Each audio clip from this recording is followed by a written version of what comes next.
Hi friends, இன்றைக்கி காளான் gravy பார்க்கலாங்களா? வாணலில் எண்ணெய் விட்டு பட்டை கிராம்பு போட்டு நல்லா வதக்கிக்கங்க. அப்புறம் வெங்காயம் ஒரு கப் கட் பண்ணி வச்சுருக்கேன், அதையும் போட்டு நல்லா வதக்கிக்கங்க. இஞ்சி பூண்டு போட்டுக்கலாம். இஞ்சி பூண்டு போட்டு அதையும் நல்லா வதக்கிங்க. இப்போ தக்காளி போட்டுக்கலாம். தக்காளியும் போட்டுக்குங்க. நல்லா வதக்கிட்டு இப்போ புதினா மல்லி போட்டுக்கலாம். புதினா மல்லி போட்டுட்டு தனி மிளகாத்தூள் போட்டுக்கலாம். தனி மிளகாத்தூள் போட்டுக்குங்க. பெருங்காயத்தூள் கொஞ்சமாக போட்டுக்குங்க. மிளகுத்தூள் போட்டுக்கலாம். மஞ்சத்தூள் போட்டுக்குங்க.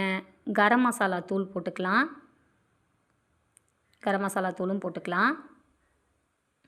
இப்போ காளான் க்ளீன் பண்ணி வச்சுருக்கேன். இப்போ காளானை போட்டுக்கலாம். தேவையான அளவு உப்பு போட்டுக்குங்க. இப்போ காளானை போட்டு நல்லா வதக்கிக்கலாம்.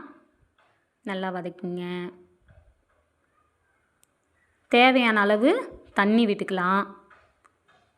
ரொம்ப நிறையா வேண்டாம், லைட்டாக விட்டுக்குங்க.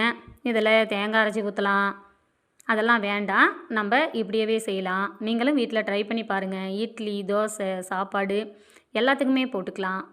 எல்லா பொருளுமே ரெடியாக இருந்தால் ஒரு 10 நிமிஷத்தில் காளான் கிரேவி செஞ்சிடலாம். தண்ணி விட்டு இப்போ மூடி போட்டுடலாம்.